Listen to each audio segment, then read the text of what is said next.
Are the Arizona Cardinals poised to make a surprise cut this time next week, Bo? Yeah, what's our guy Baldy think of the most recent performance by Cards rookies? All coming up right now, PHNX Cardinals.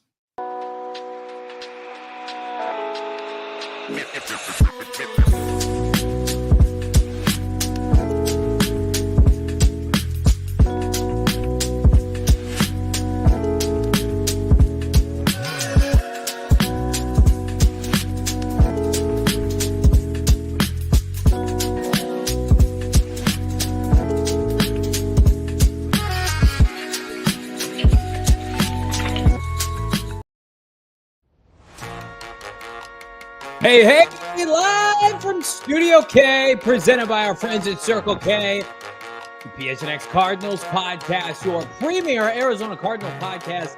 Like and subscribe.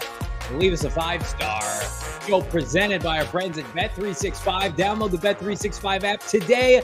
Use the bonus code PHNX365 when you sign up. Choose your offer and find out why it's never ordinary at Bet365. We're never ordinary here on your premier Arizona Cardinal podcast. I'm Johnny Venerable. He is Brack in Studio K. Damon, Dawg, producer extraordinaire, behind the mic. How we live in, gentlemen, on this fine Tuesday, ever so closer to the start of the 2024 regular season. So close, but yet so far away. We're going to talk to our guy, Baldy. Brian Baldinger is going to join the program. Want to say hello to our chat. Ken, Jess, Danny, Ozzy, 221, Chase, Nico. How about Blaine, Richard, Tommy, goes to Pat Tilley, everybody. Anybody I missed, I apologize, but you are all welcome here. We're going to talk some Cardinals football a week away officially from cut down day, when the initial 53 has to be set. That's going to be next Tuesday. We thought we would put together a little speculatory surprise release for the Arizona Cardinals, because it happens every year, right?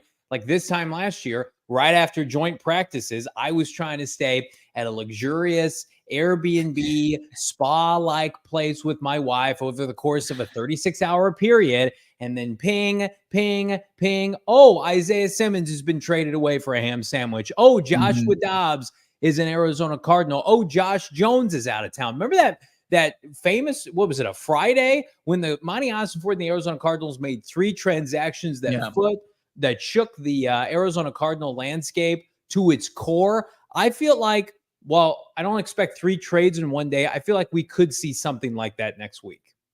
You do? You think he's going to be wheeling a deal? I mean, I know he's never content, never complacent, always wanting to get better and put the roster in better shape than it was the previous day and going forward. But it's you're not in this. I don't feel like we're in the same mode.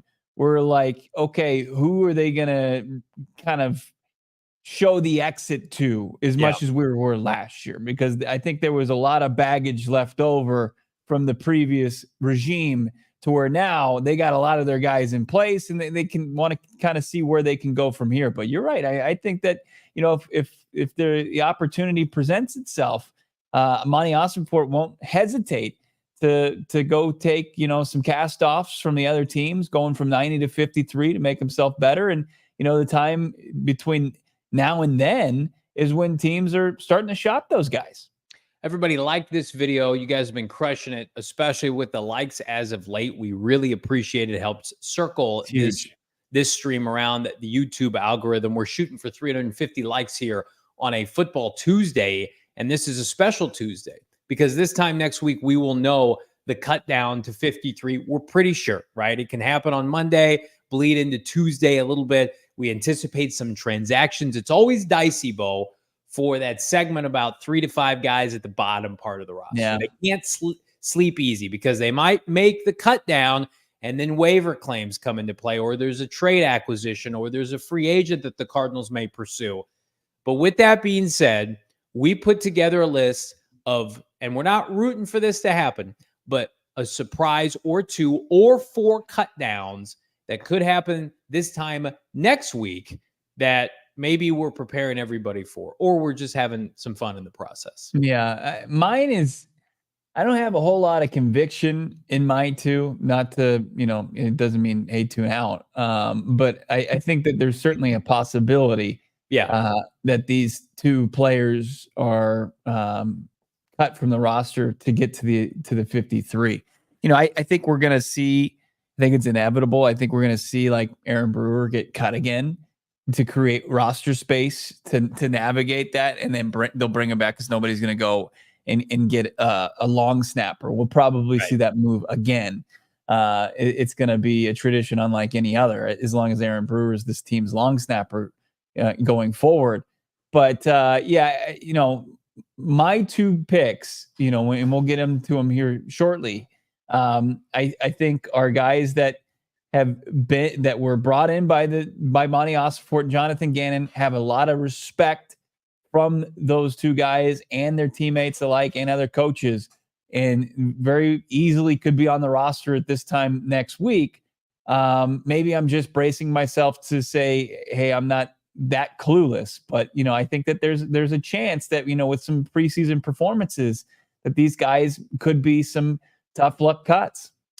Cardinals, by the way, just dropped their final depth chart ahead of the preseason finale. We're going to bring that up here later in the show, and I'm going to task my co-host to see if there are any changes because I looked at it. There's nothing. There's okay. Well, then sorry. That's the only changes are the additions of the players that they've added, since the previous depth chart. But like Michael Carter remains, fifth on the depth chart at the running back position, and I was just kind of cross-referencing the previous two depth charts, and it's about they're almost carbon copies outside of just a couple new names on there. Wow, certainly anticlimactic now looking at that depth chart. Producer Damon, go ahead and rip that to shreds. We don't have any interest in seeing that depth chart, according to Bo Brock. How about some surprise cuts for the Arizona Cardinals? Who's staying? Who's going? Here are our fabulous four that could be on the bubble. Let's check it out. Damon, Dawg. Again, both picked two, and I picked two. And guess what? Johnny Boy's two is at the same spot. I'm going to go ahead and predict right now a surprise cut. The Arizona Cardinals cut both quarterbacks. I think they move into this weekend. If they get a lackluster performance again from Desmond Ridder, certainly he is gone. And Clayton Tune, maybe you feel better about his opportunity to come back on a practice squad, clear through waivers. But there are going to be several quarterbacks of note potentially made available after this weekend.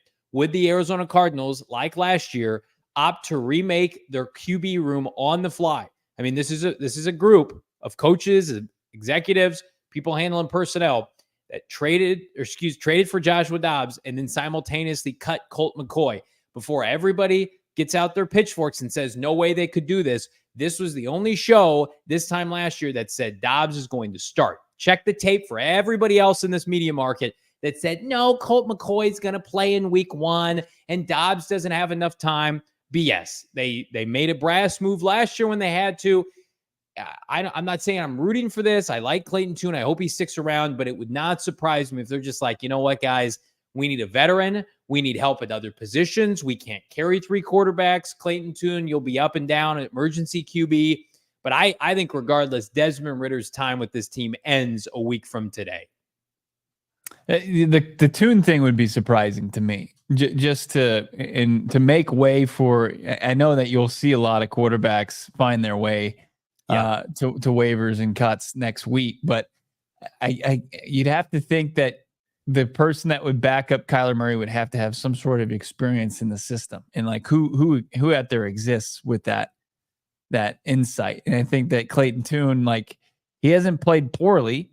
He hasn't, taken a few steps back. Like, I think a lot of people would argue that he's taken a step forward in his development. And I think that, from what we were talking to, people around this organization, they think that he has the ability to be a backup in this league for years to come.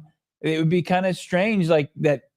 Has there been anything egregious this training camp, this preseason, that says, hey, Clayton Tune, this job is too much for him, and that they just need to cut bait?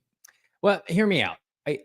Do their expectations change for what they need out of a backup now on this roster based on what Clayton Tune can provide to them and what he's showcased? Because I feel like maybe it took this front office, and I have no evidence of this, I'm literally just making it up as I go, but with the state of this team and the fact that your quarterback is not participating in the preseason, There's an emphasis to keep him healthy.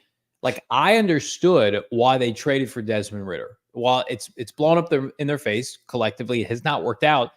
Get a guy in his mid to late 20s or even his early 30s to come in here and back up Kyler Murray that can help this franchise keep the boat steady for 1 to 3 games. I could understand that from a Ridder perspective. Clayton Tune remains, in my opinion, a long-term project. Definitely worth investing in. I mean, I'm sure Joshua Dobbs, his second year in the NFL, we saw it on display. Wasn't pretty, right? That's why a lot of people kind of rolled their eyes. But he's had enough time. He was in his late 20s last year when the Cardinals acquired him, and he was ready to perform for what the Cardinals asked. I just feel like right now with the Arizona Cardinals, you want to make Clayton Tune an emergency quarterback? I'm fine with that. Carry 3 on game day. The backup of this team right now, if you're asking somebody to go out and compete and keep the train on the tracks, certainly Desmond Ridder has dropped the ball. He has not been able to showcase he has any opportunity to do that. He cannot make basic throws. He is the short to intermediate passing game, which I thought was one of his strengths. I don't strengths. disagree with Ridder. Yeah, I mean, sure. But so if you're removing Ridder from the equation, that means you need to go out and get another veteran to be the true backup to Kyler Murray. I don't know who that would be. We've speculated. There are some options out there. And then, I mean, it wouldn't shock me if Tune is made available to waivers. He goes through waivers. He's put on the practice squad. Like, do you believe somebody would put Clayton Tune on a 53-man roster, Bo? I don't think right away. I mean, I think he's probably somebody that's more fit for a practice squad outside of this organization. But that's why, and Clayton Tune and quarterbacks like Clayton Tune make it tough for him to go immediately find work to where it's like, okay, we're just going to pick you right up and insert you into our quarterback room on the active roster. It's because I think a lot of organizations are out there, like, you have quarterbacks that have gone through off seasons and spent multiple years in your system, and there's value there that you've spent time developing them. And I think that there's value to coaches that and that's why I think Tune sticks around, just because you got to have a buffer. You're going to have a buffer, even if you get somebody in here that you like in the long term is, the more who you view as Kyler Murray's primary backup. In the interim, you got to have somebody that has some knowledge of the system. And it's like last year, like, we were connecting all the dots, and it's like Monti Ossenfort had, ties to Joshua Dobbs at the tenure that he had in the front office of the Tennessee Titans, and Petzing had him in his quarterback room. We were tipped off. We were told they had interest last year. Right. Exactly. No doubt about it. Then you had, like, now it's a little bit tougher to do that now that the coaches have been here. Like, it's not going to be Jeff Driscoll, right? Because they didn't view Driscoll as a better option than Tune. Tune already won that battle. He fended that one off. I saw somebody put DTR in the chat. What's a super chat? Let's highlight this. Potato Bread 199, Bo. He's seen the Browns are trying to trade DTR. What are your thoughts on that? You're a big DTR fan. You were a big DTR fan. I'm blowing your shit. You didn't like former UCLA project. For all those that are anointing Bo Nix, they have certainly forgotten about the historic run in the preseason last year from DTR. My God, he was like the hottest thing in the NFL. It made Dobbs expendable. It's like, oh, we are set at the quarterback position, and he got in there in regular season play and absolutely got picked apart.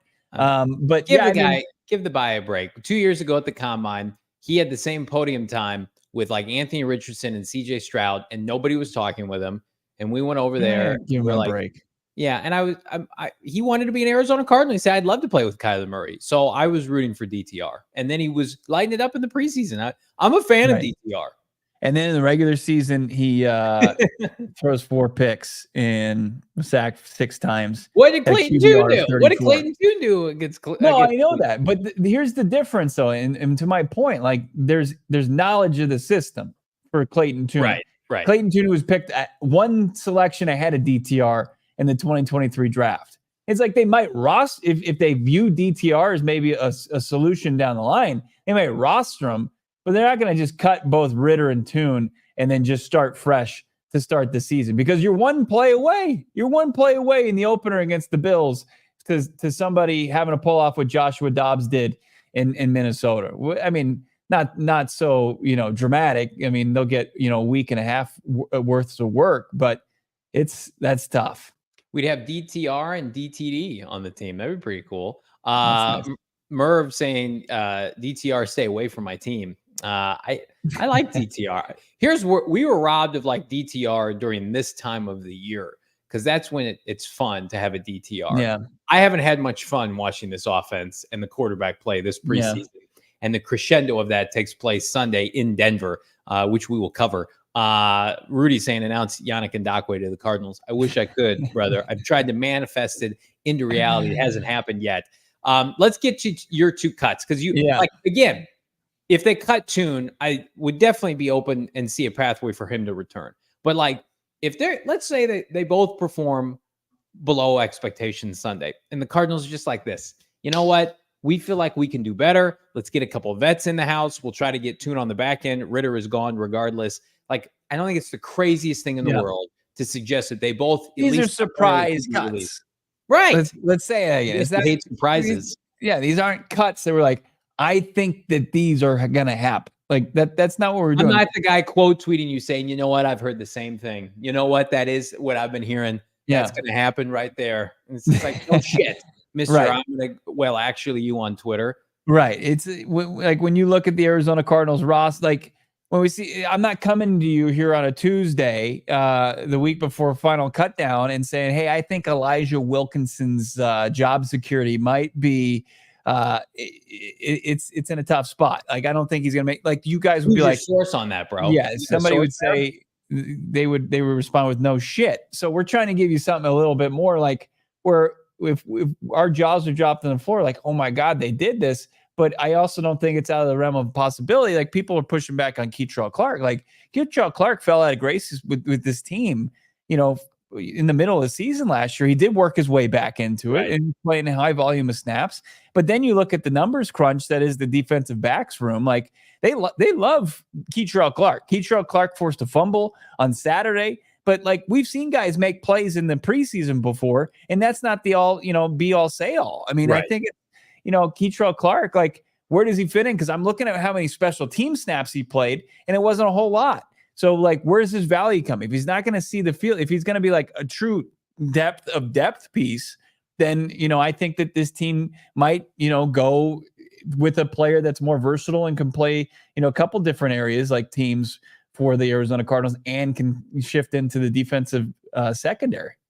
Well, and again, like, at some point, your roster has to be in a position to make difficult decisions like this. Otherwise, it's like, yeah, let's just give everybody a spot that is, you know, a darling of the preseason or was with us in the tough times. And I'm sorry, we mentioned this on a previous show. It was not a good weekend for Keitrell Clark the weekend of the NFL draft, and through no fault of his own. They added 3 cornerbacks, and they added 2 on day 2 alone. And they have Taylor Demerson, a 4th-round safety who can cover. I don't know if you guys have been watching him, like a corner. Like, they have options now. Starling Thomas, I think, has a better skill set for what they want to do. Clearly, he's vying for starting opportunities. So, Keitrell Clark is an NFL caliber corner that deserves to be on somebody's 53-man roster. And if he gets released, probably going to get picked up. So good on him. And he made that happen for himself last year. But like, we talked about it yesterday. Like, if they want to carry 5 cornerbacks and they want to carry an extra safety or want to carry an extra edge rusher, like, they can make that work. But I just, Keitrell Clark is not going to, in my opinion, be vying for starting time defensively. So you're cutting Keitrell Clark because you think somebody else is better on special teams, or you're going to run a little thinner there. Like, your starting cornerback group does not consist of Keitrell Clark.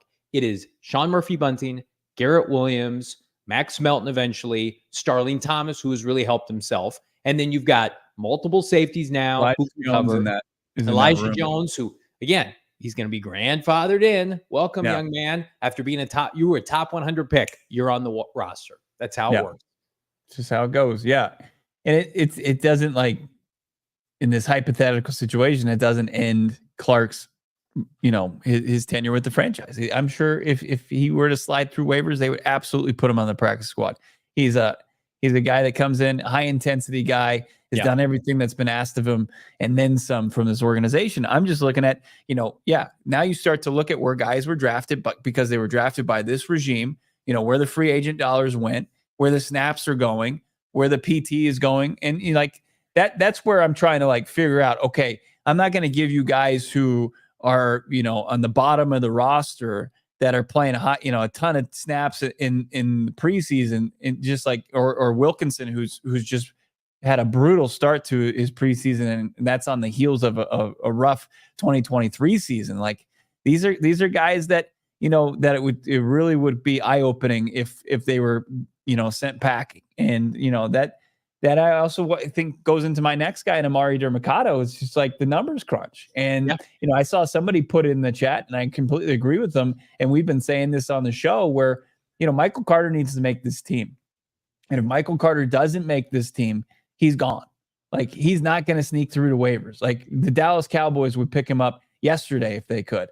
I saw them, some of on the fantasy football show, some of the running backs that they have in that room, and they have to view them as like high volumes, snap players for them. It's absurd. Carolina would pick them up. There are probably like 10 teams in the NFC alone. Right. So I think that's where, you have the advantage with Dermicado, to where you can maybe slide him through, even though I'm not that confident with him, just because, he's been productive and they've been so complimentary of him. And I think that, a Michael Carter just should have the edge, just because he's shown it and he's proven that he can make plays and kind of energize an offense that needs it. So I like everything that Dermicado does, and I just think that he would fall victim to this team not carrying 5 running backs.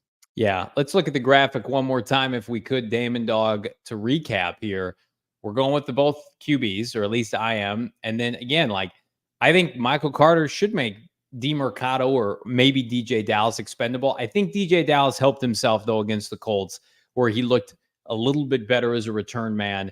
And man, they just gave him a multi-year contract. They're going to want to see that through. Whereas DeMercado, fair or not, undrafted. And then Keitrell Clark. I mean, they stole Starling Thomas last year as a 6th rounder. I mean, Keitrell Clark, that kind of cancels itself out. But, at the end of the day, guys, like, the Cardinals roster, this is kind of one of the growing pains, if you call it, of having a roster with so many rookies on it. They are going to give these rookies from this class that were drafted every opportunity to come in and compete. And if you were a part of last year's regime, fair or not, and you have not exceeded expectations, met expectations, and you're put in a position where you're getting passed by, I mean, that's a tough reality. And the good news is like, everybody on this list, let's say all 4 are cut, everybody else can get an opportunity. Like, all 4 of these guys are going to be on an active game day roster, minus maybe Clayton Tune. But again, I tend to agree with my co-host that eventually I think he's going to find his way back to Arizona if he is cut. But like, somebody will pick up Desmond Ridder. Like, they'll say, you know what, just not a good fit. He's got starting experience. He was traded for this offseason. We'll pick him up, right? DeMercado, it will be on somebody's active NFL roster based on his play last year. But those are position groups right now outside of quarterback where a lot of competition. Running back, and you can make an argument, running back and then just DB in general, 2 of the deepest position groups on the team, with both veteran talent and then a bunch of young guys that are hungry and ready to compete. So be interesting to see how it shakes out. Anybody you almost added to this list? Well, DJ Dallas, but again, if DJ Dallas had a bad game Saturday, I was ready to bury him this week, and I didn't. But in terms of like a surprise, since I have this depth chart up in front of me that we're not going to review, I'm going to look at it real quick here. I mean, like, nobody in the pass rush believe that you even thought about bringing that depth chart on here. It's so useless. I would say, goodness, nobody in the receiving core, nobody in the pass rush group, nobody on the offensive line. I mean, here's one name I think I don't know if it wouldn't be surprising, I think, to the show, but to the fan base, because I've seen his name thrown around. But I think Xavier Weaver, I don't think it wouldn't be surprising me. I just don't think he's going to make this roster. Would it be a surprise addition if they kept him? Yeah. No, so that would be a surprise in a different way.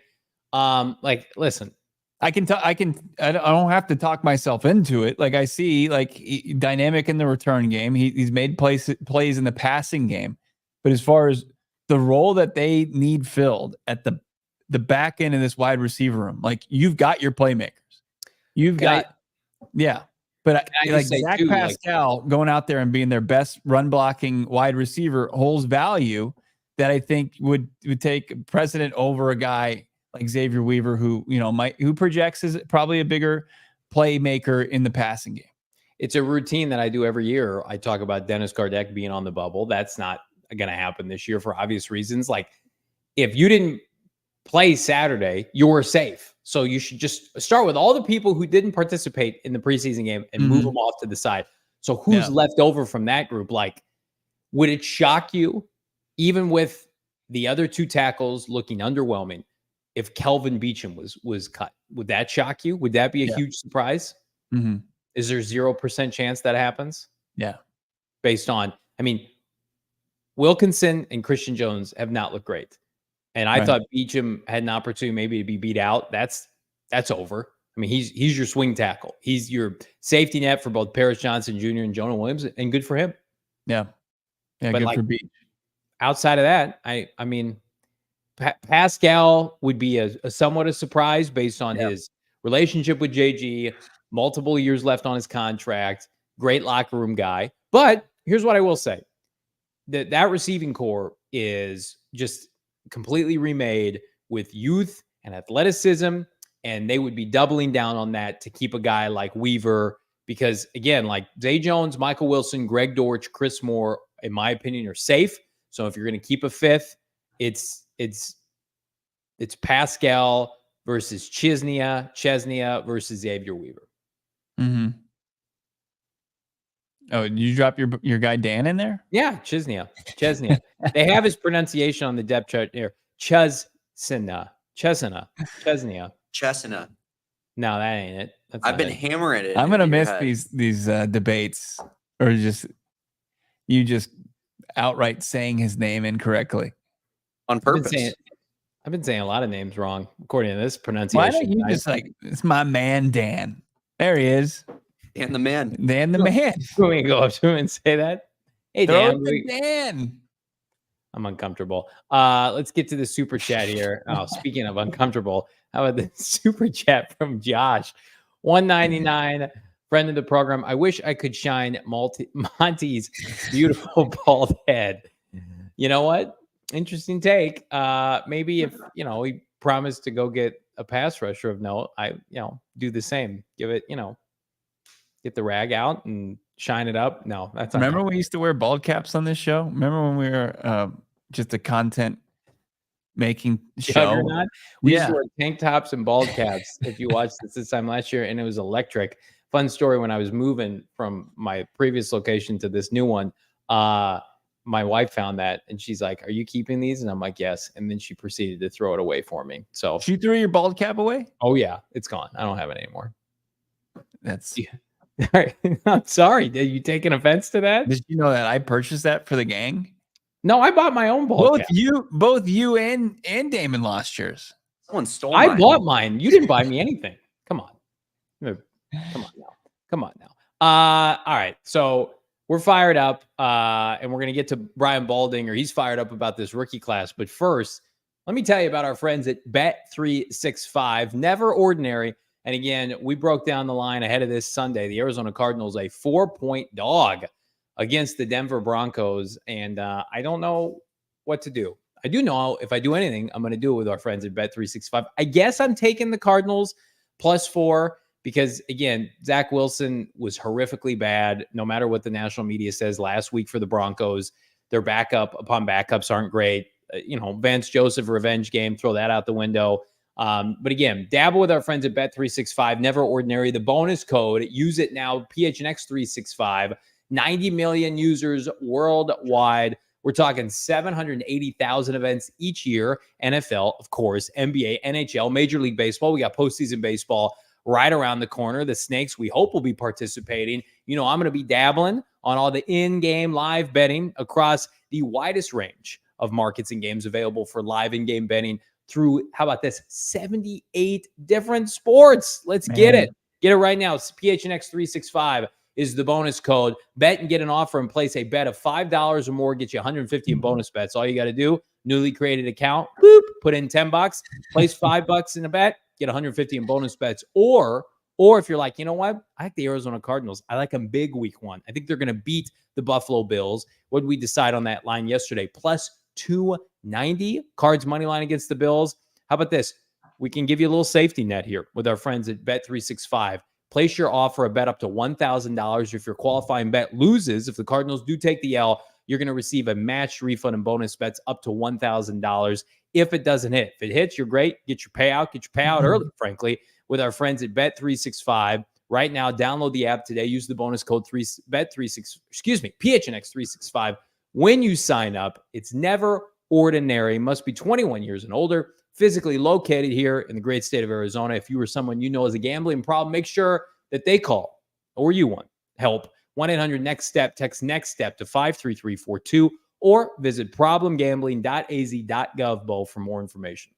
You know, I was just texting back with a listener, Christian, who DM'd me on Instagram because I posted his Jersey Day over at my kid's daycare. So I put him in his K1 jersey. I don't wear jerseys. My son wears jerseys. Okay. But I took a picture of him, put it on my Instagram, and everybody's just commenting about the truck that was behind the cute kid that's in the picture, the beautiful Ford F-150 XLT that I was test driving over the weekend, and I'm now downtrodden. You can tell that I'm a little down. I'm not my, really happy-go-lucky self because I had to turn in the truck and get back into my old truck and drive it around and realize how disgusting that thing is.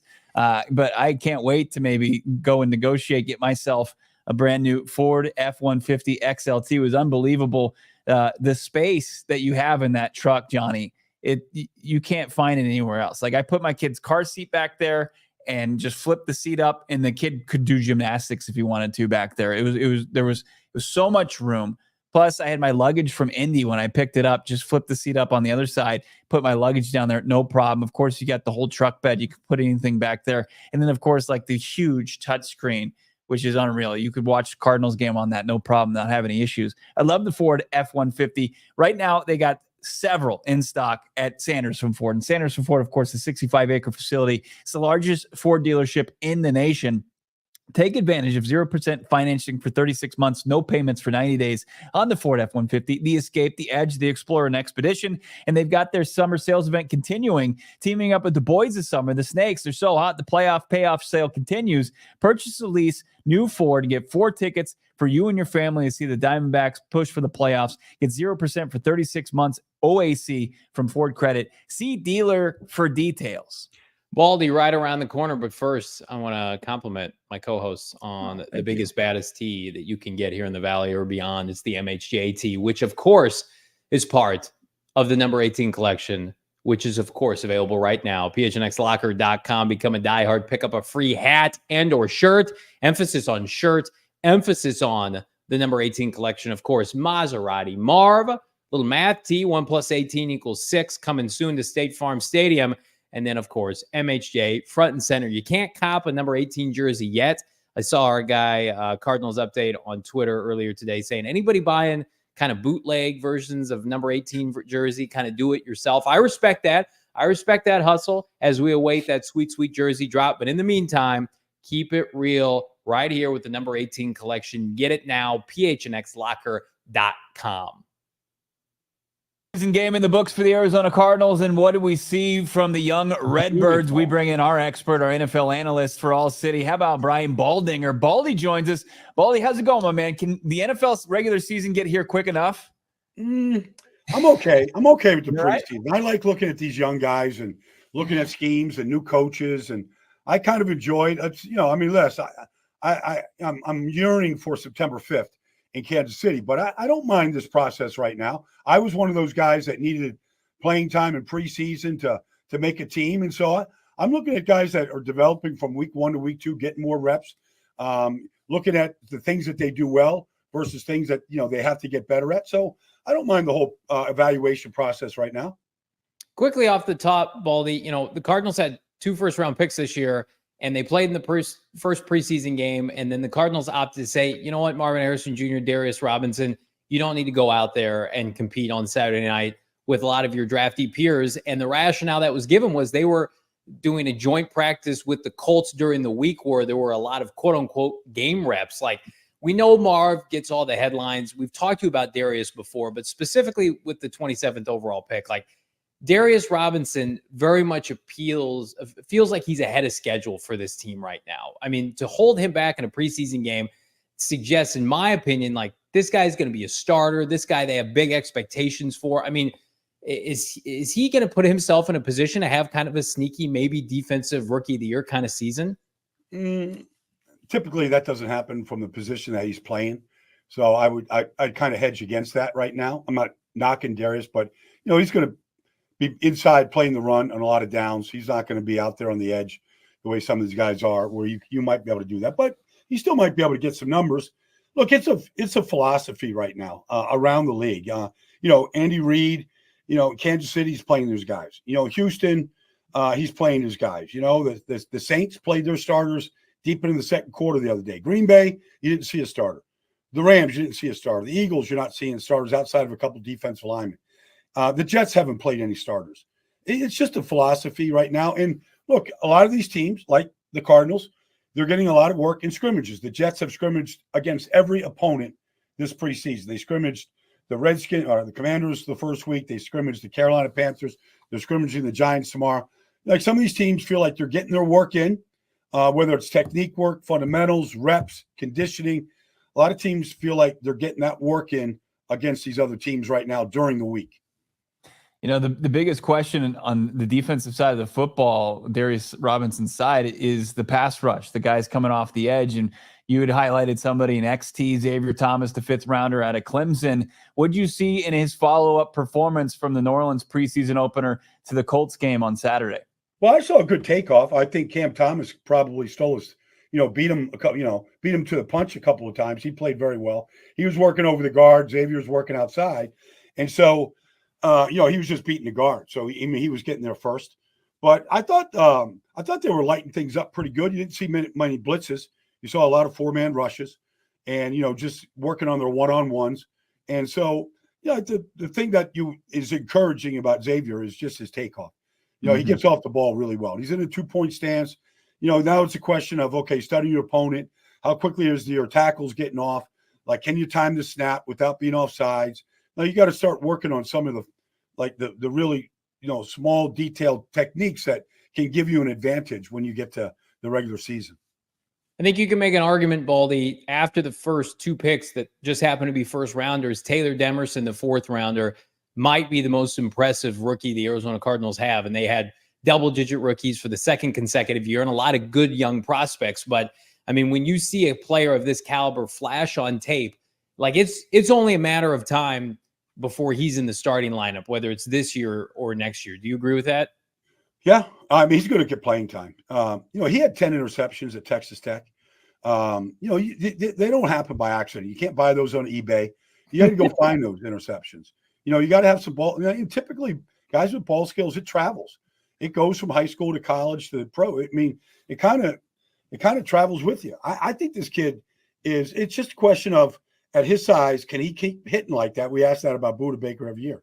Can you keep hitting like that at that size and hold up in this business when you're, hitting 225-pound running backs and 260-pound tight ends? But he did at Texas Tech. I thought he was I had a couple of general managers ask me to go watch him and tell me, like, who he reminds you of and what do you think of him? I just saw a guy with tremendous burst, tremendous speed. He can play in the deep half. He can play in the half, the deep post, and he can come up and be that 8th guy if he has to cheat up and get that extra guy into the box. He seems like he's got a lot of versatility to me.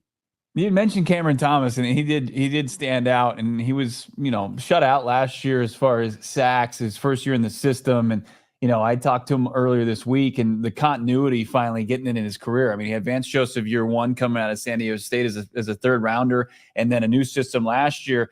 Feels real comfortable now going into his 3rd year. What do you see that might point to him having a jump in production?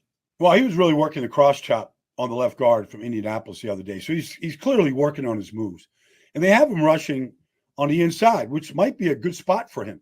Like if you have him and Darius Robinson rushing inside, in real rush downs, 3rd down, 2nd longs, like maybe you got something there. Maybe you got something coming from the inside. You start getting, whether it's Xavier or whatever on the outside, a variety of guys, Victor, you got a variety of guys you can come off the edge. Maybe that's a good spot for him. I'm sure they're going to move around because they're going to play a lot of different fronts, and they're going to have a lot of different packages for down distance in the oppositions. But you can see that he's worked on some moves because you don't just execute a cross chop without working on it the way he did the other night. Last question. We'll get you out of here on this. You know, I look at the offensive coordinator for the Arizona Cardinals, Drew Petzing, where he came from in Cleveland, and I look at the landscape of this offense now. You drafted a blocking tight end in the top 100. Isaiah Adams, for, you know, his struggles as a pass protector. He's been a heck of a run blocker in this preseason. And then I look at Trey Benson, and then I look at James Conner. Is this the making of once upon a time in Cleveland, you had Nick Chubb and Kareem Hunt, and now James Conner and Trey Benson and this 12 personnel? I think we're maybe, Baldy, we as this fan base, fantasy football community, are we underestimating how much the Cardinals want to run the football in 2024? Well, Cleveland does, line up Joel Bitonio and Wyatt Teller at guards, and they just cut teams up inside week in, week out. Now, but Bill Callahan was the offense line coach there. They're very well coached in the run game. I wouldn't say Arizona's in that category yet, but it's a good philosophy. I mean, you could beat teams up in this business. You could take advantage of the quarterback's running skills. And I'm sure that that's going to be part of what Drew does this year. Last year, coming off the ACL, you probably wanted to limit that. But, Kyler loves doing it. He's really good at it. He generally knows how to protect himself.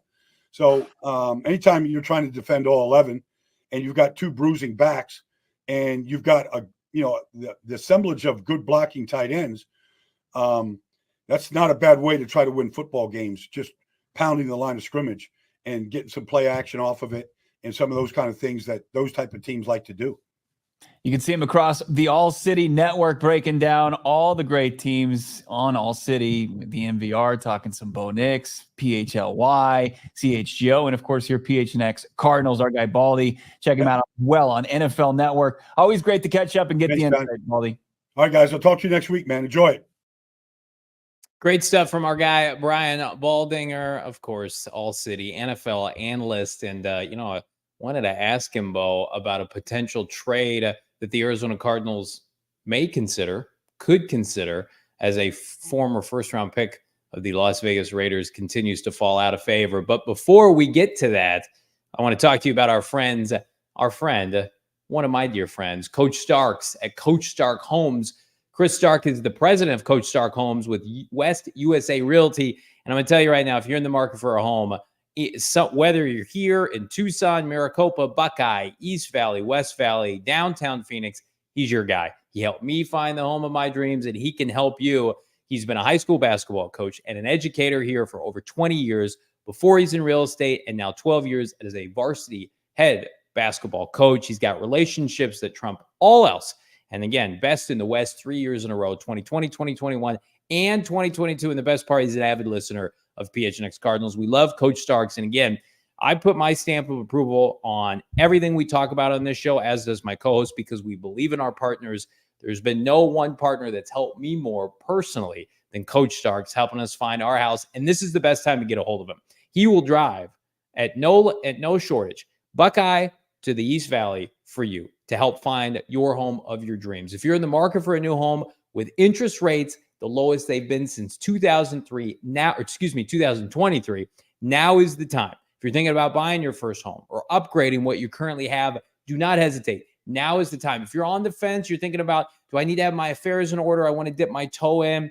He will educate you. He's not going to press you into anything, but he's also going to give you a crash course on this market like only he can. So get ahead of it. Coach Starks today can help you out. Get a hold of him. I'm going to give him his phone number, 623-695-3929, or check him out online, CoachStarkHomes.com. Of course, follow him on an array of socials at CoachStarkHomes.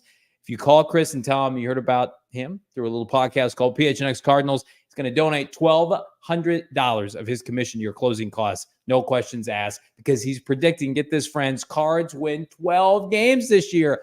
Hell yes, that's $1,200 savings just for PHNX listeners. Check him out. Coach Starks, our guy today. Oh, you're muted, my friend. I think you're muted. I was saying that all three of our friends, Coach Stark, not just your friend of the program. Mute him again. Put the mute on him. That's right. Coach Stark Holmes. He was out there, Gila River Casinos, when we held the line. He was out there chanting with the rest of the crew on draft night, that fateful draft night. We were excited to have him a part of that. And we're excited to have another big event over at Gila River Resorts and Casinos, because that's where just exciting crap happens, is Gila River. Nobody does it better than Gila River. That's not in the copy, everybody. That's just improv right there. That's just improv. Achieve legendary status. You do you at Gila River Resorts and Casinos. Johnny, Damon, we were both out there. We were all three out there just the other morning, walking in there, and you get that casino smell. It gets into your lungs, and you just want to hit the tables. You just want to go find the sports book and look at the spreads, look at the lines, and build a stack. Or you just want to hit, play some blackjack at, some 21. Visit all four locations: Wild Horse Pass, Lone Butte, Cueva. How about Santan Mountain? Of course, Gila River. Can't go wrong there. We're hosting events there all year, including Cards and Sons watch parties and more. Stay tuned for more info on how you can come hang out with us and make the experience even better. But you don't need us to have a great experience at Gila River Resorts and Casinos. You do you at Gila River Resorts and Casinos. Visit playgila.com for more details. That's Gila, Gila.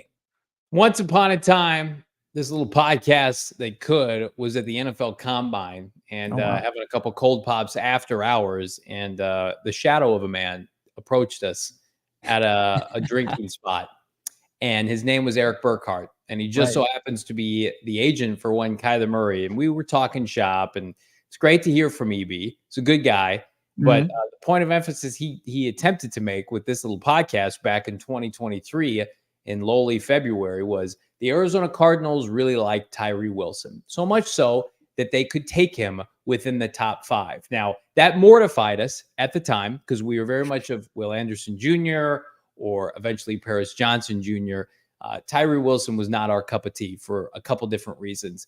And lo and behold, here we are now less than 2 years later, and it looks like the Raiders, who eventually selected Tyree Wilson in the top 7, may feel the same way. The Raiders, according to Jeremy Fowler, should consider trading defensive end Tyree Wilson.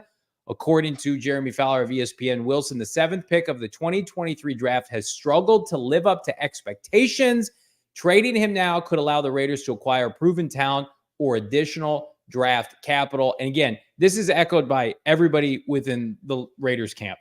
Like everybody who's involved with the Raiders are saying they don't know his place. He's back up on the depth chart. They've got a nice defensive line with Max Crosby and company. They signed Christian Wilkinson.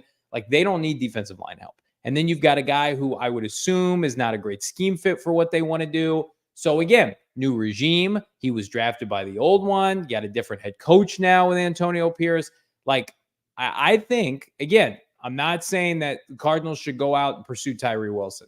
However, change the scenery for a 24-year-old for somebody that the Cardinals did like once upon a time. I guarantee if you looked at Ossenfort's scouting report, they were high on him. But probably what ended up happening was the metrics and the attributes didn't match the on-field production that they wanted. Could you steal Tyree Wilson from the Las Vegas Raiders ahead of final cutdown, ahead of the start of the regular season to maybe supplement an otherwise, let's just call it questionable pass rush group, Bo Brock? Where does he play? I think he plays with his hand in the dirt on passing downs. Yeah, I don't think he's not stand up off the edge guy. But I think he, in the heavy packages, if you're running a 4-3 front, he plays defensive end for Jonathan Gannon. So who do you take snaps away from? Dennis Gardeck and or I mean, then like he's not. I think if you played a base defense where Zaven Collins is on one side, Darius Robinson and Justin Jones are on the inside, and you could kick Tyree Wilson on the opposite side, I would have no issue with that. Cam Thomas is the sweetener. Man, Cameron Thomas's value shot up exponentially since getting sacks in the preseason game on this show. Did you seriously just say who does he take snaps from, Bo? Any of them? Yeah, but he's gonna play outside linebacker? I think a hybrid role. They liked him. Like rotationally. How much does he weigh? 270 pounds? Ozzy's saying he's a DN 4-3 like Montez Sweat. 100%. Like that's who he projects as. he projects he's 6'6", 275. He's got length. You're not playing him inside.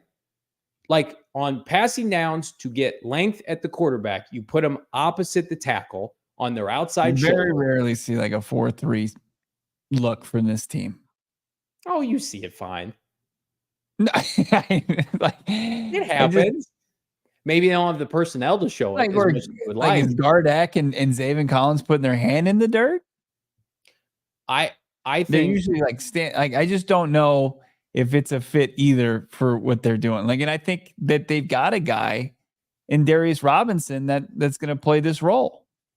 I think based on the fact that they liked him pre-draft.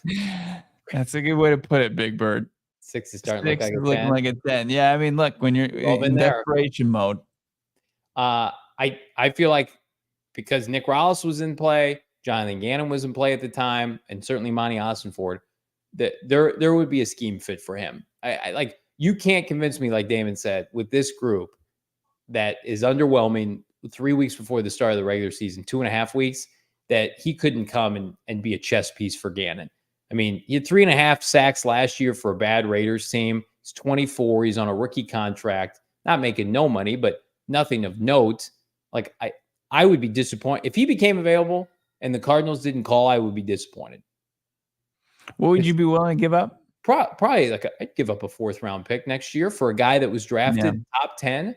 I wouldn't give up anything more than that. But like the Raiders, I mean, they're starting over. It's a different regime, different scheme fits. If he's fallen out of favor with Antonio Pierce, who was on the staff last year, I think that you're just kind of saying, well, what can we get for him? Yeah, I have no issue with it. It's Josh Sweat that he had in Philly, not Montez Sweat. Montez Sweat was in Washington. Who's more of an outside linebacker. He projected coming out of NC State, which he had minimal production there, but everybody loved his metrics except for this show, and he projected as a pass rush, edge rushing freak of nature with length that could be Julius Peppers like. That's what EB told us at that night. This is Julius Peppers, and he could go first overall. That did not happen, but if we're looking for a little bit of a discount before the regular season, I would explore it. I think Cardinals have to be in on all these guys. No doubt about it. And what have we discovered? Like, does he love ball? Have the Raiders discovered if he's a guy that is all about is football his life, or is it something that he gets a paycheck for? It's a good question. And again, that's where with Will Anderson Jr., you knew did love football. They brought Tyree Wilson in for a top 30, didn't they? Yes, they were interested. You can't dismiss this completely. If word is out there, if Jeremy Fowler's putting out there like he needs a fresh start, they need to move him. You know that the Raiders are kind of throwing that out there, like who could we get to be interested in this? Jeremy Fowler, who usually is pretty tight-lipped and speaks in like generalities, he doesn't just say things like that. So again, you trade him to Arizona. You don't play the Cardinals. You just played them 2 years ago. They're in a different conference. He gets to stay on the West Coast, close by, just several hours south of Vegas. Like, let him come here and try to revitalize his career under Nick Rallis and Jonathan Gannon. Like, you could sell me on worse ideas, 100%. Yeah, look, I don't want worse ideas. You're buying low, right? You're buying low. I mean, what's the most you give up for him? He's on the rookie deal. Yeah, that's probably where the highest I go is 4th. But the Raiders less than a year removed from his rookie season to take that loss, that'd be pretty incredible. I mean, could you give them a player in return? He said they're looking for a player to help them. I love when you start throwing players in. It's always Can we interest you in Victor Dumakaji? I mean, you said it. I didn't, Damon. I would say outside of our starters, who do you want from this pass rush group? And then we'll lump on a high day 3 pick. Let's start the conversation there. We got a couple guys they got high motors. Can they finish? Remains to be seen. They got their motors go. I don't know where that car is driving to, but the motor's in there. Johnny Venerable, the art of the deal. It's just unbelievable what you got going on. Tyree Wilson maybe kind of available.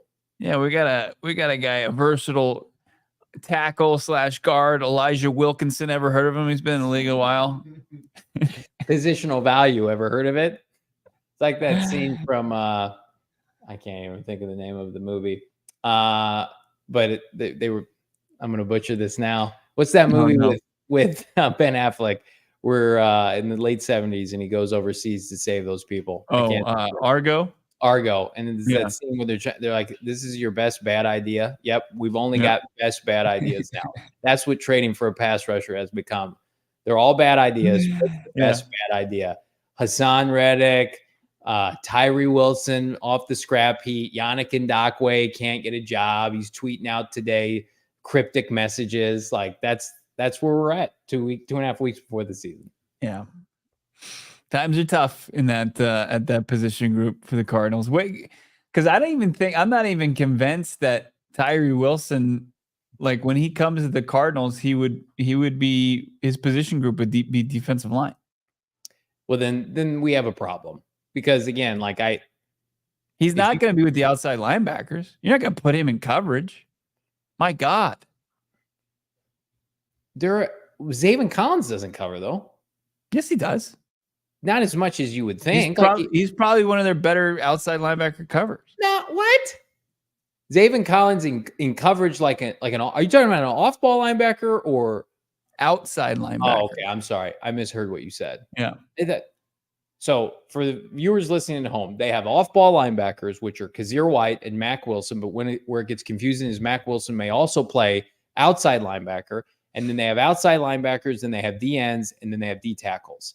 So you're saying that you think he would play the same position as Darius Robinson? Yes. I disagree. I think that would be a mistake. I think he played 492 snaps last year on the defensive line. But what from what position though? I mean, he was, he was play a little bit out, right around, 4-3 defensive end. I think that's what you would try to play him here. I think you would try.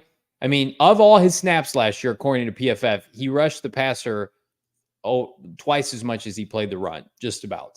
So he played the run about 170 snaps, and he rushed the passer over 300 snaps. Like that, he had 24 75. Yeah, the guy's a defensive lineman. He's not going to be in the outside linebackers room. He's too damn big. I think I don't like putting labels on guys, and I feel like when we talked again at the combine, like I don't want to put labels on this relationship with Tyree Wilson, on this imaginary relationship. I want to keep an open mind. Tyree Wilson should, if they were to acquire a player of this caliber, should be placed on the edge of the line of scrimmage and allowed to rush against the tackle with his length to try to get after Matthew Stafford or Brock Purdy. Like that's what you would have him for. You wouldn't have him, sands like 20 or 30 pounds like Justin Jones rushing against centers and guards. I think we're making this too complicated here. Let's just simplify it. We are spending a lot of time on this. It's coming from a place of we're very ill-informed on Tyree Wilson. Matt Judon is 270, and the Cardinals inquired on him. So I think there is a profile there that they're looking for. These comments. I don't give everything a label, Chase, all the time. Shafe saying I like open relationships. I mean, what's Jalen saying? Jalen's saying in a 3-4, though, the rushers are the outside linebackers who sometimes have to drop into coverage. So in AZ, we'd have to be a 3-4 DN, which is an inside D line player. But is my point. How often do they play a 3-4 versus a 4-3? I think way more.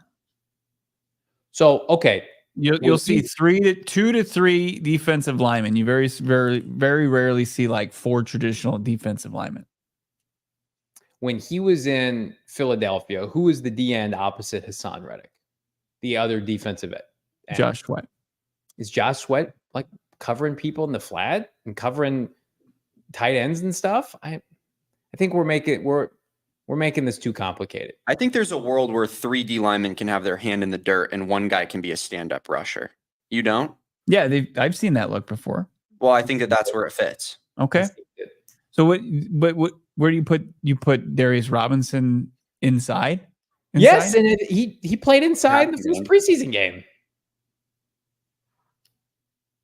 I don't disagree that you check in on all options. I just don't think this is a realistic one. Wow. Don't take that as like disrespect. With all Here's what due respect. Here, it's a and terrible it's good. idea. It's good to get perspective, Damon. I think Bo is trying to play like, I'm at practice every day. I don't see a fit. I'm not telling you. Bo's pulling like a watch the tape on us. I think we're right getting now. big time Bo today. That's fine. You want to be big time Bo? Crush everybody's dreams of acquiring Tyree Wilson. That's fine. Hey, let's take a look at the depth chart, the carbon copy from last week. I hate this show. Let's get to these super chats here at Doc XD. $2. Look at these handsome young gentlemen. Sup, guys? What's up to you, Doc? We appreciate that. Appreciate you. Feeling good. I'm looking for a new co-host. You available? Like that. It's perfect. Kareem Rodriguez, 199. Frustrating where we're at with our edge play. Poop emoji, throw up emoji. Echo that more. Couldn't echo that more. Poop emoji, throw up emoji. I think that's where some of the rankings, some of the national rankings, they had our edge room. Unfortunately, they didn't even put a number. They just put the poop emoji and the throw up emoji. I like it's we're laughing about it now. It's legitimately, and you know this, it's going to make me mad when they don't perform. Like, I'm sorry. Like, I'm really excited for the season. Yeah. And if like they can't get off the field and we're just gonna be sitting there and we're gonna be yelling, somebody get after the quarterback, and nobody can do it, I'm gonna be upset. And everybody here in the chat, we got almost 600 people watching. Like this video, please. Everybody here is going to be upset too. And it's just like, we're laughing at these cockamamie ideas 2.5 weeks before the regular season. That's all we got. Because I'm sorry, I don't feel like this franchise did their homework back in March at one position group. I feel like they got options. We're talking about, oh my God, surplus of receivers and corners and running backs. I like the depth at inside linebacker suddenly. Nope, edge rusher, don't need it. It's a mistake. They made a mistake. Right. There should have been some sort of aggressive play, whether it was, trading up in the draft or spending cap dollars somewhere. But look, I mean, obviously they prioritized the defensive line and kind of boosted that, and they got it to, at least an NFL level of just personnel. And now, they had to pay for it where they weren't able to upgrade the pass rush. Dana Robinson, $5, jumping in. Some insight. This is relying on memory, but in the preseason, at least we are 4-3 front most of the time, with 3-4 mostly being on some first downs and short yardage. Look, you've got, you've got Darius Robinson and, like an LJ Collier or, two defensive linemen up front. And then you've usually got, as those guys that finish out the defensive line are off-ball linebackers who are not putting their hands in the dirt. That's what I've seen most of the time. I really haven't seen much that's resembled a 4-3 front. Is that a tenure from Jonathan Gannon? Is that a byproduct of the lack of caliber of athlete that they have at that position right now?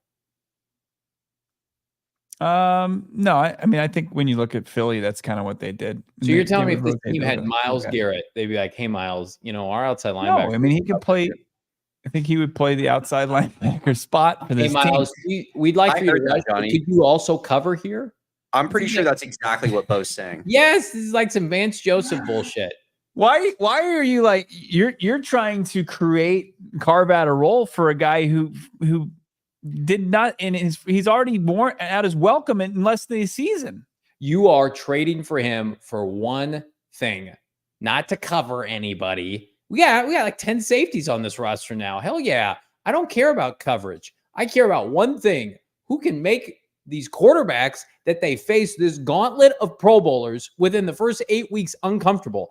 I'm uncomfortable thinking about who's going to be rushing the passer. I'm trying to get creative and look at alternatives of guys who may be available to come in and do one job. Hey, Tyree Wilson, come in just like Hassan Reddick, be a mercenary off the edge for this team. Do one job. We're going to simplify.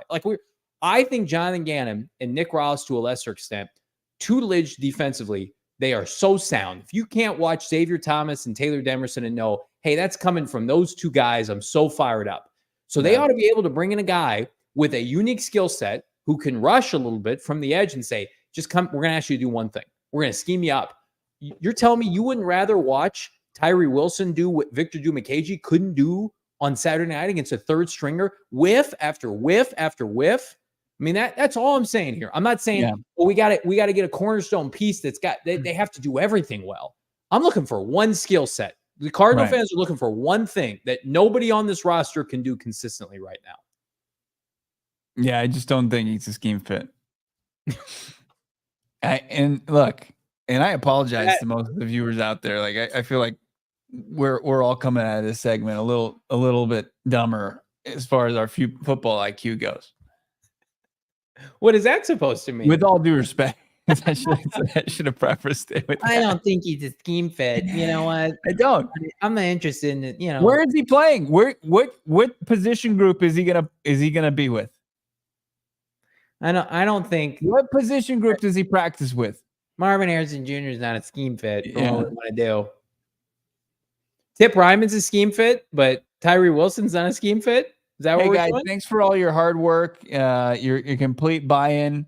We're gonna take this guy that was a cast-off from the Raiders in less than a season. It's a 7th overall pick. Yeah, here's your luggage. Bye. And we're gonna create a hybrid role that we haven't even considered for any of you people that have already put in all this hard work. We set that precedent. I love the comments.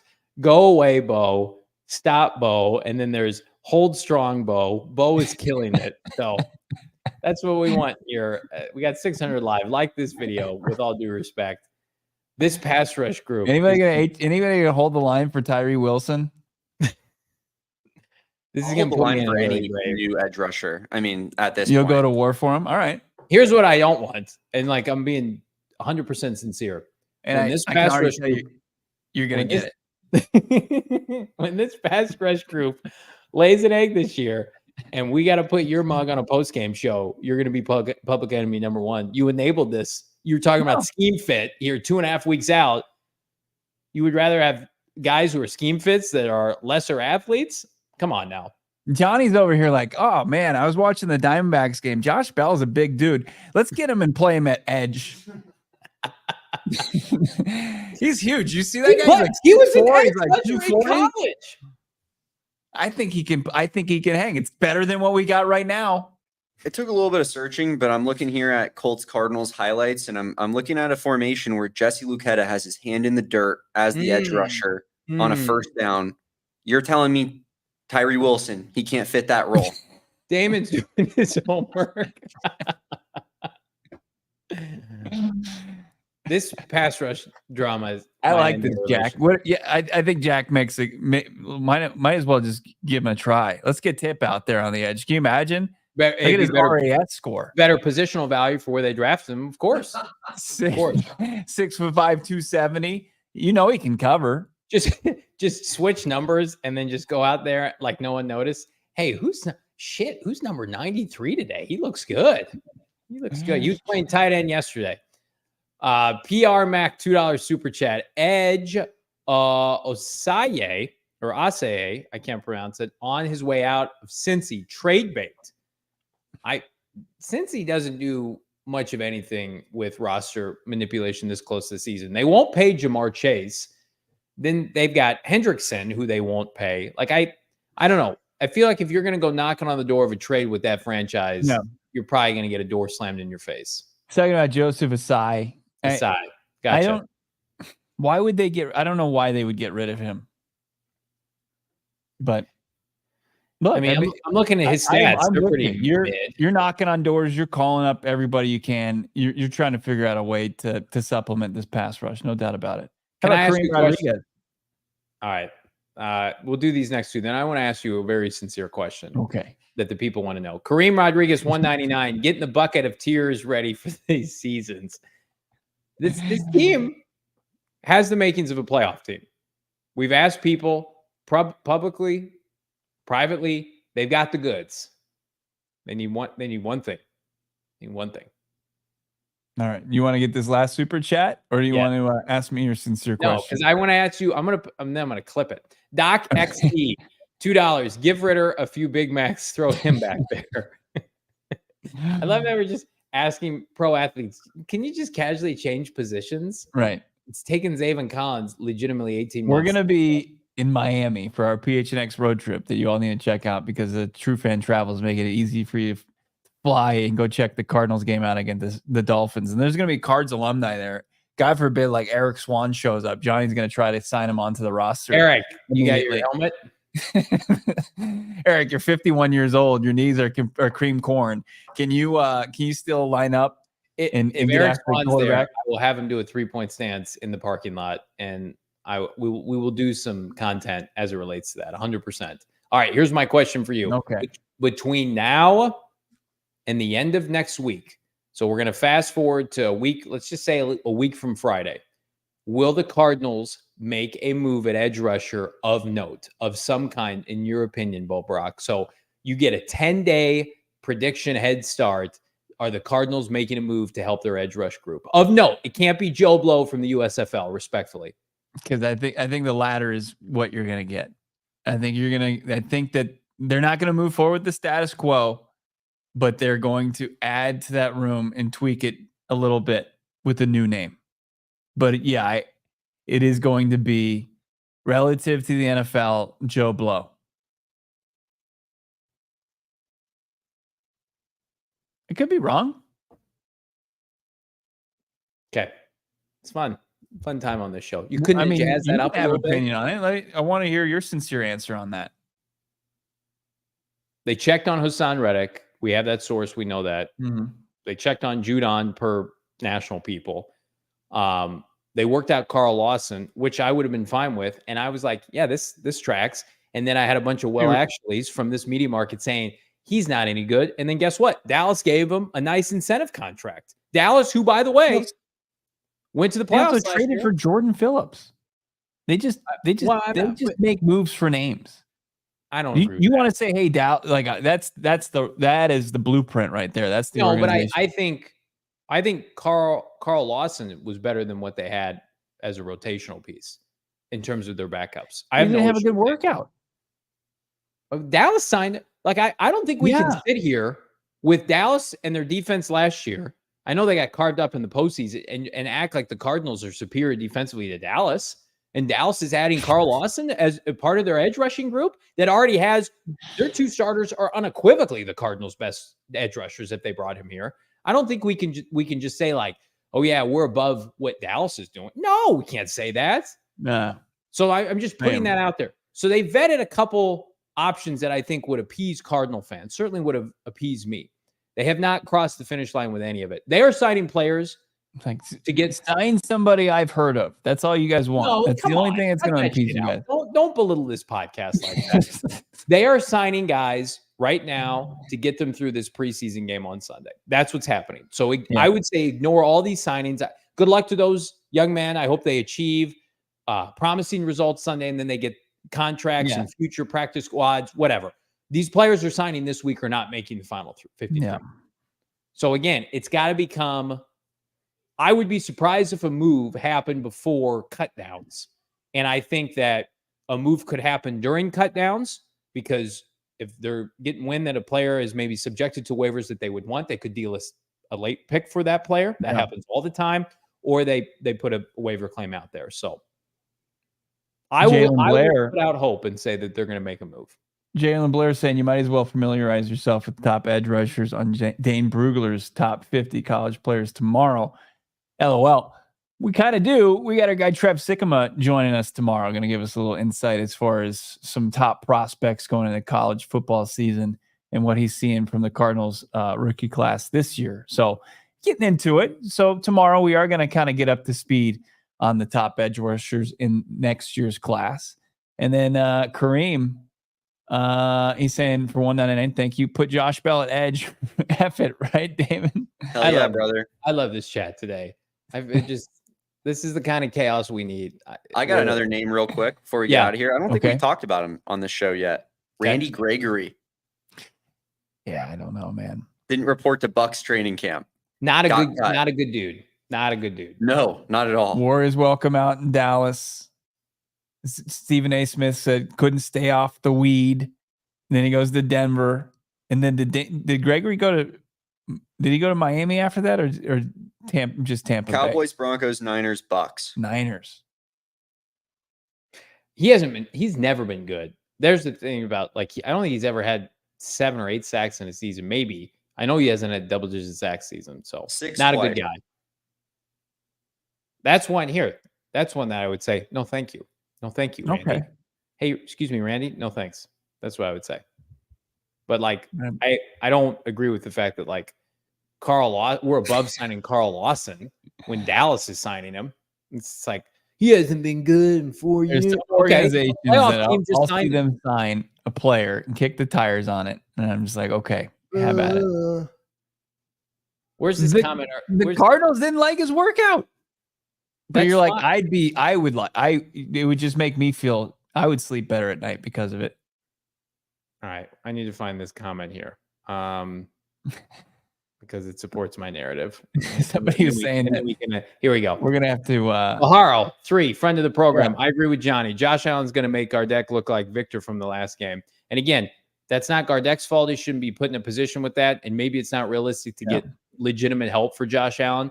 But who is stopping Josh Allen from this edge rushing group?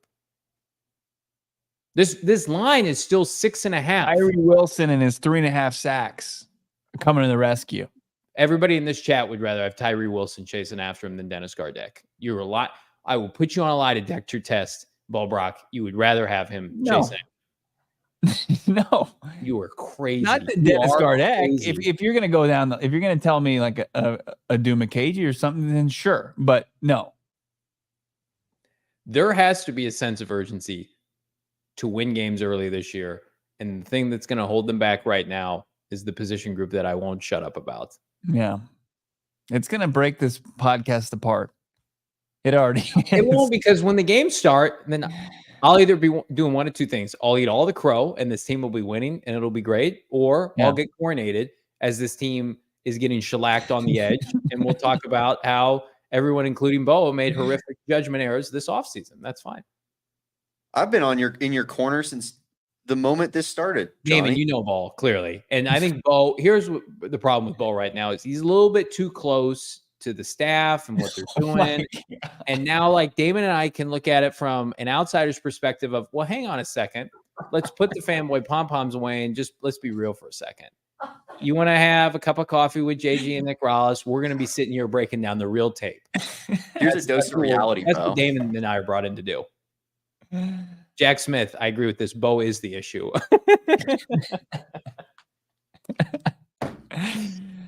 Oh, man. We're not going to shill it up here on this podcast, Bo. I won't let you do that. I won't let it happen. Yeah. You know what? Like this video. It felt like when Johnny told you in the hold the line moment that you eat Skittles and drink soda for dinner. I mean, he just tore me apart just now. We appreciate everybody. This is our favorite thing ever, is doing this podcast because of all of you. Like this video, subscribe to PHNX Sports here on YouTube. Like this video right now. Then we can do more cool stuff. We got so much good stuff. I mean, the Cardinals may not be making moves at pass rusher. We're making moves behind the scene. I don't know if you guys saw Archie Bradley on the PHNX Diamondback show. We're leveling up here at PHNX Sports. We got some big time surprises for this little podcast, fanboy podcast that could. And it's because of all of you. So we greatly appreciate it.